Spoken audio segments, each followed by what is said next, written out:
Começa agora Verso Paulista. O programa é uma realização da Associação Paulista Viva, uma organização da sociedade civil de interesse público e sem fins lucrativos, que atua pela melhoria da qualidade de vida, preservação, segurança urbana e valorização da região da Avenida Paulista. Nós vamos trazer reflexões e histórias de convidados que falarão sobre as suas experiências com a avenida. Hoje eu vou entrevistar o advogado Dr. Danilo Tissel, que é especializado em legislação do terceiro setor e membro da Comissão de Direito do Terceiro Setor da Ordem dos Advogados do Brasil, da seção de São Paulo. É um prazer recebê-lo, Dr. Danilo. Obrigado pelo convite, Alessandra. É um prazer estar aqui também.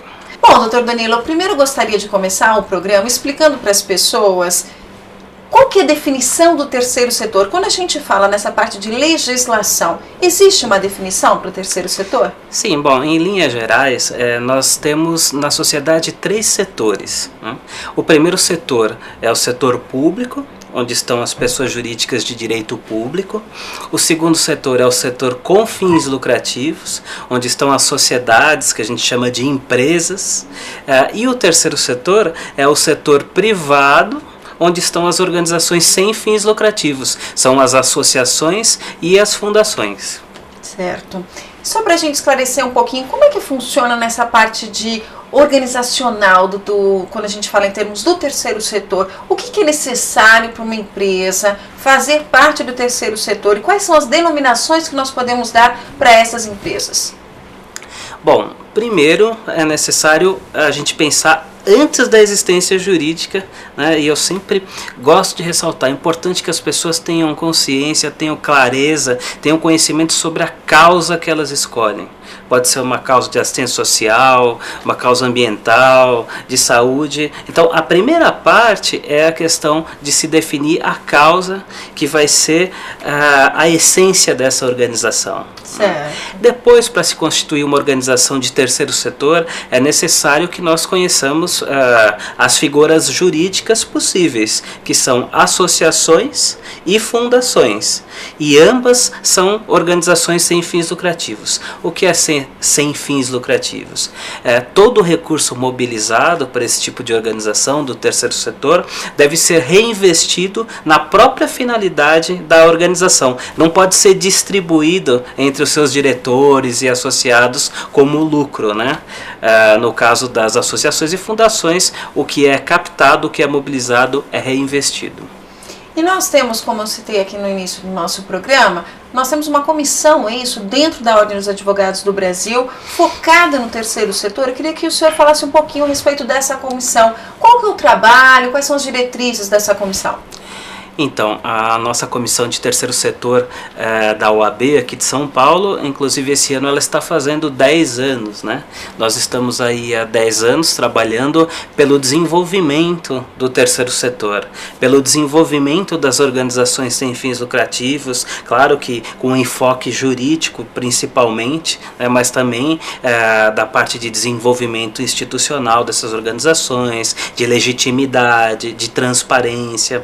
Nós realizamos eventos voltados aos temas fundamentais do terceiro setor, do tipo filantropia, mobilização de recursos, planejamento estratégico, títulos, qualificações e certificados, a relação com o poder público. Então, um trabalho é esse de formação, né, e de informação por meio de eventos.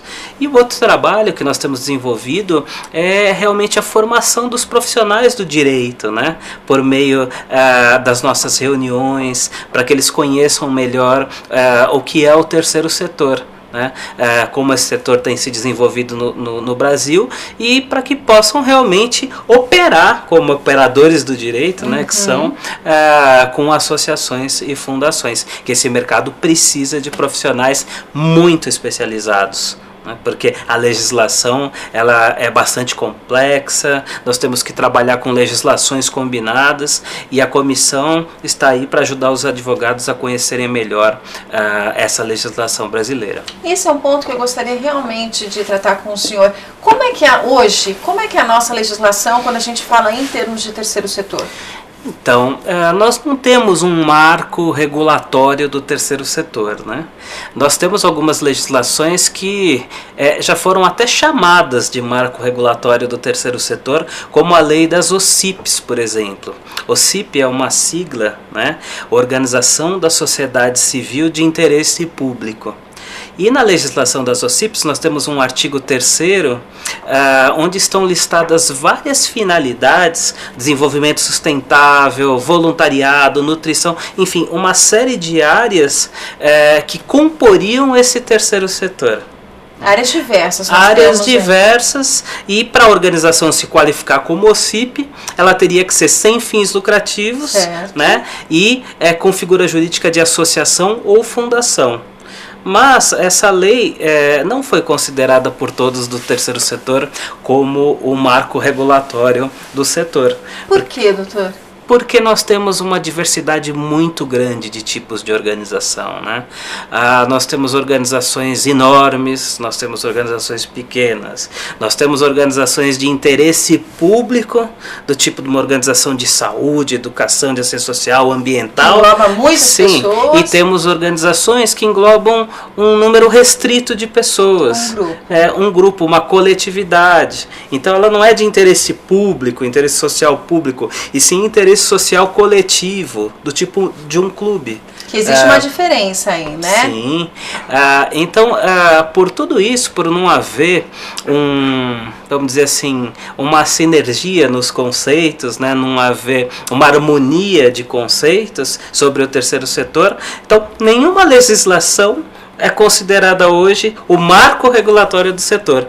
Mas isso porque a diversidade de conceitos é muito grande. Como é que funciona? O senhor citou, quando o senhor estava falando um pouquinho sobre o trabalho da comissão da Ordem dos Advogados do Brasil, o senhor citou, na verdade, essas palestras que vocês fazem sobre a relação entre o poder público e o terceiro setor. Como é que essa relação, a gente já tem um parâmetro de como é que isso funciona na prática?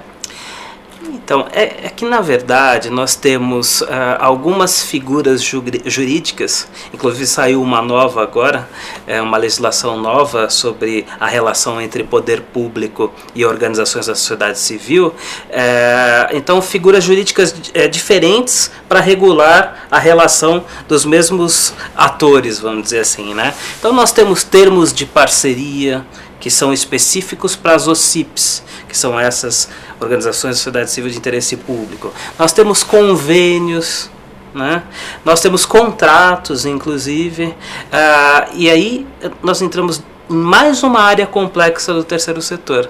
Cada figura jurídica dessa atua de acordo com uma legislação própria e tem a sua complexidade própria, e muitas vezes as pessoas, tanto das organizações sem fins lucrativos quanto do poder público, não conhecem profundamente a questão legal envolvida. E de que forma ela pode atuar, né? E a gente, quando está falando de poder público, está falando bastante também em prestação de contas, né? Claro. As organizações sem fins lucrativos, elas devem prestar contas do dinheiro que elas arrecadam da sociedade. E não é porque elas se relacionam com o poder público que elas têm que prestar contas, mas porque se elas recebem recursos da sociedade para transformar em serviços em benefício dessa própria sociedade, claro, a própria elas sociedade têm que prestar contas. Claro, porque a sociedade vai ter que cobrar isso, né? Já que ela investiu um dinheiro, algum recurso, ela quer o retorno, né? É por isso que a gente tem aquela ideia de doação pura e simples. Tem até uns termos novos que vão sendo aí cunhados, né?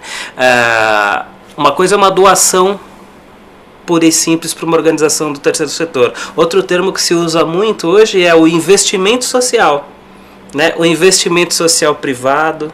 E o que é o investimento social? É quando você investe um recurso numa atividade de uma organização sem fins lucrativos, por exemplo, e espera retorno. Claro. Só que o retorno não é em recursos, e sim em impacto social. O senhor também o senhor é autor de uma cartilha da OAB intitulada Aspectos Jurídicos da Captação de Recursos para o Terceiro Setor. Quais são as principais diretrizes dessa cartilha?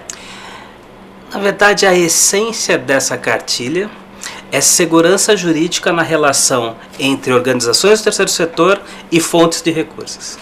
né? Ou seja, a relação segura entre quem recebe e quem faz investimento social, sejam o poder público como fonte de recurso, seja organização nacional, organização internacional, pessoa física, né? Ou seja, a ideia dessa cartilha é abordar as fontes de recursos para o terceiro setor, né? Quais são as possíveis de serem utilizadas e verificar o formato jurídico mais adequado para essas relações. Para determinada relação. Isso. Já que a gente está falando nesse assunto, como é que estão as leis de incentivos relacionados ao terceiro setor? Nós temos várias leis de incentivo que podem ser utilizadas pelas organizações sem fins lucrativos, né? Então, temos leis de incentivo municipais, estaduais e temos as leis federais. Então, é difícil você falar de todas elas. Mas nós temos até incentivos fiscais relativamente novos, né? Temos um incentivo fiscal que acabou de ser agora, de sair uma portaria sobre ele que regulamenta, que é o incentivo fiscal à saúde, relacionado à oncologia e também a pessoa com deficiência. Esse é um ponto, né? Aí temos incentivo à cultura, temos incentivo às próprias OCIPs, né? Incentivos a organizações de interesse público, de utilidade pública, incentivos para criança e adolescente. Bom, enfim, são vários incentivos. E no Brasil nós temos, quando a gente fala dessa insegurança jurídica, nós temos mecanismos diferentes de incentivo fiscal federais, por exemplo. Tem incentivos que têm como base o valor do imposto de renda devido pelo doador, pessoa jurídica ou física. Tem incentivo que tem como base o lucro da pessoa jurídica doadora. Tem incentivo que tem como base uma combinação entre o lucro e o valor do imposto de renda devido. Enfim, isso gera o quê? Uma dificuldade de entendimento. Então, às vezes, o próprio membro da organização que vai apresentar para a empresa a possibilidade dela usar incentivo fiscal não sabe explicar. Forma, né? E aí não sabe explicar, e quem ouve não entende e já torce o nariz, né? Já muitas vezes leva para o lado negativo, do tipo, poxa, mas isso aí é meio estranho, melhor, isso é um risco para nós, contábil. E acaba, na verdade, não utilizando algo que poderia utilizar. Isso é muito importante para, e não digo para a organização, não, eu digo para a sociedade, né? Para o público-alvo, né? Porque essas leis de incentivo, elas contribuem bastante. Contribuem bastante. Bom, já que a gente está falando um pouquinho aqui sobre o trabalho dessas organizações, eu queria tocar no assunto que é o trabalho voluntário. De que forma qual que é a relação, né? Quando a gente fala de terceiro setor versus trabalho voluntário? Que nós temos alguns elementos que compõem o terceiro setor, né? Primeiro, as organizações serem sem fins lucrativos, essas organizações serem livremente criadas, né? Pela sociedade civil e não serem criadas por lei, por exemplo. E um fator muito conhecido, né, de terceiro setor é o voluntariado. Quando a gente fala em mobilização de recursos no terceiro setor, nós estamos falando de mobilização de recursos financeiros, de dinheiro, mobilização de recursos materiais e mobilização de recursos humanos. Seria mão de obra, né? Que são os voluntários, né, na sua grande maioria, que trabalham em prol das causas que eles escolhem, né?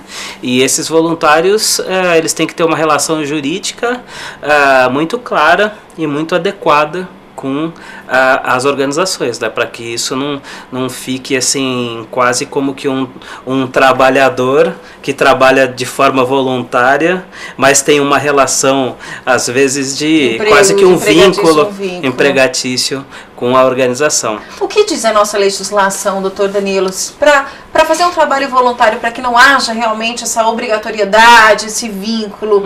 Existem determinados tipos de horas que você tem que cumprir? Como é que funciona isso? Não tem um número de horas específico, né? A gente só tem que tomar cuidado com aquela questão da habitualidade, né? Uma questão de ter uma subordinação, dependência econômica, enfim, questões relacionadas ao direito do trabalho. E também o outro cuidado é que nós tenhamos um termo de adesão de trabalho voluntário, que é o contrato que a organização assina com o voluntário, onde ele declara que realiza um trabalho voluntário de tal hora, né? Sem recebimento. Com tais objetivos, exatamente. Agora, doutor Danilo, eu gostaria de perguntar para o senhor a respeito de um novo termo, na verdade, nessa parte de direito, que é o setor 2,5. O que significa isso?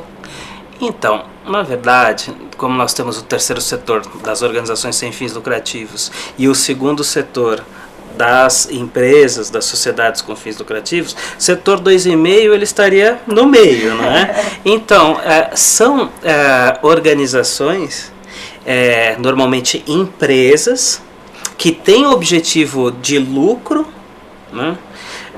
Mas que existem em formato jurídico de sociedade mesmo, com objeto social, incluindo impacto social positivo. Não é muito fácil de se ver, porque é um modelo novo. E nós temos aqui, então, tantas definições. Né? Então, você tem desde aqueles que definem que a empresa, embora tenha formato de organização com fins lucrativos, não pode distribuir lucro. Até aquele que define que essa empresa ela deve distribuir só um percentual do seu lucro para os seus proprietários, né, no caso aí de uma limitada, tal, dos seus sócios, e a outra parte reinvestir no próprio negócio. Enfim, é um termo que está aí em ebulição, né? Nós temos organizações que são criadas para gerar impacto social positivo e que seus sócios também querem ter lucro. A essência é muito simples.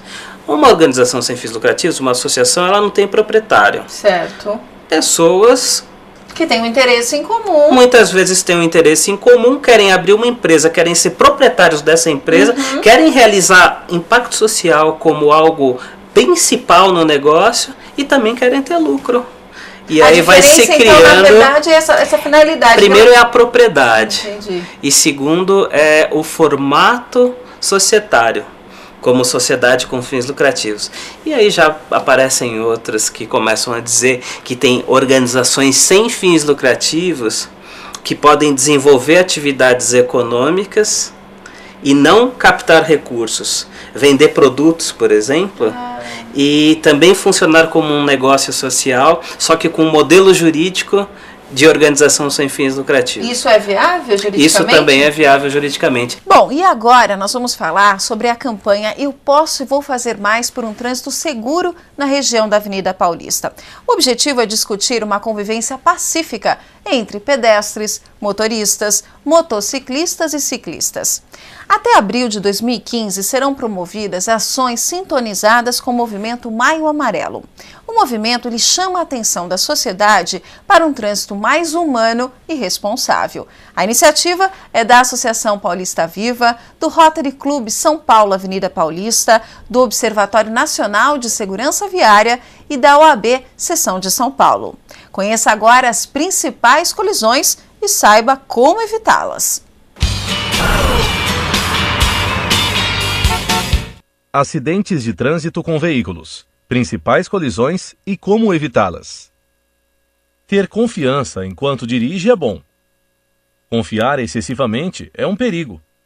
Uma pesquisa realizada pelo Observatório Nacional de Segurança Viária diz que deixamos de prestar atenção nas vias e em tudo o que acontece ao redor quando estamos muito confiantes. Estudos mundiais mostram que mais de 80% dos acidentes acontecem em estradas com boas condições. Quase 70% dos registros se referem a acidentes em pistas secas. Cerca de 60% acontecem durante o dia. E mais de 65% dos acidentes na chuva ocorrem em retas. Isso reflete o excesso de confiança do motorista ao dirigir. A falta de atenção pode causar diversos tipos de acidentes. Os mais frequentes são as colisões. Vamos conhecer hoje um pouco sobre cada colisão e quais os cuidados para evitá-las. Colisão traseira. Este é o tipo mais comum de colisão.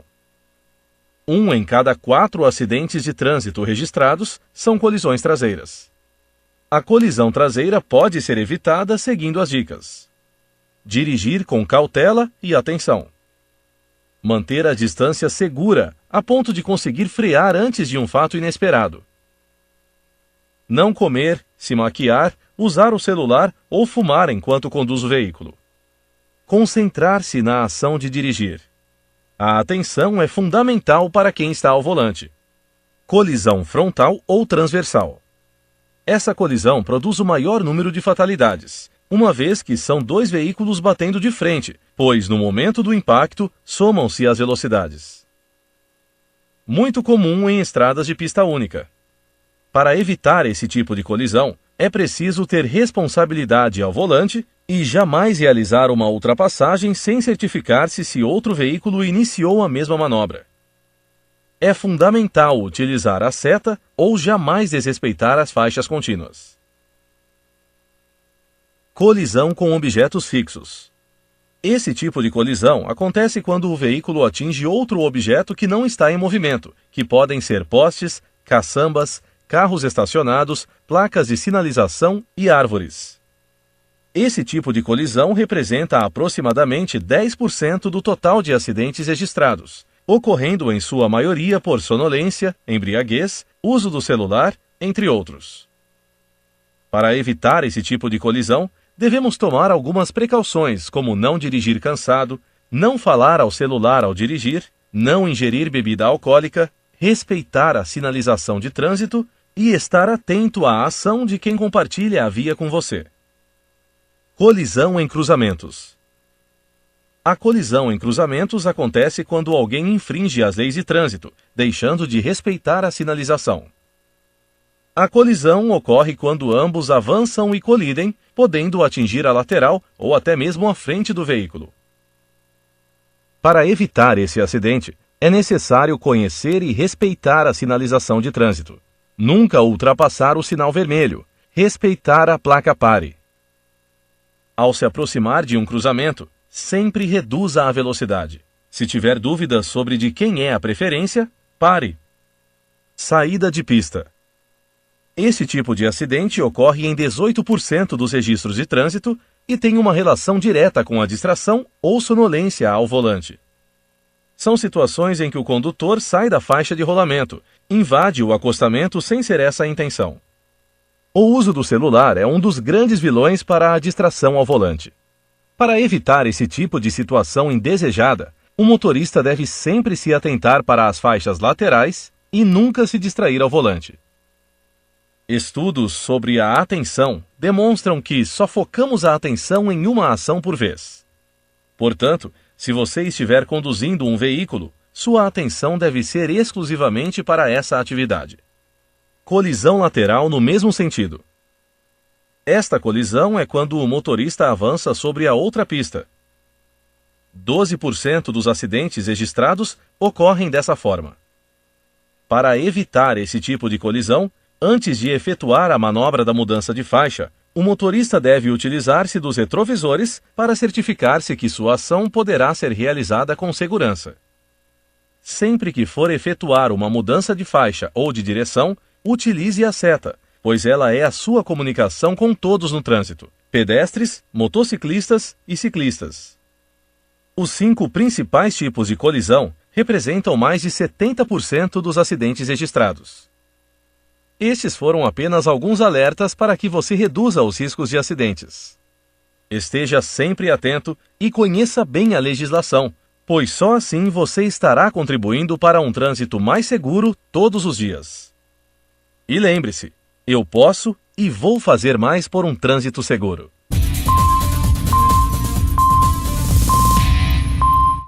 Bom, doutor Danilo, a gente viu aí uma matéria justamente falando de que forma nós podemos evitar tantas colisões que nós temos hoje no trânsito. O senhor acredita que essa é uma maneira da gente conscientizar um pouquinho as pessoas sobre essa responsabilidade que é dirigir? Sim, eu acho que o que você acabou de comentar é fundamental, que as pessoas entendam que dirigir é uma grande responsabilidade. né?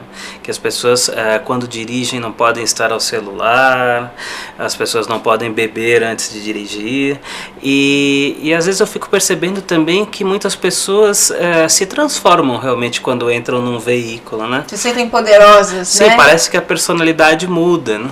Então deve haver, acho que alguma questão psicológica também relacionada ao fato da pessoa estar dentro de um carro, né?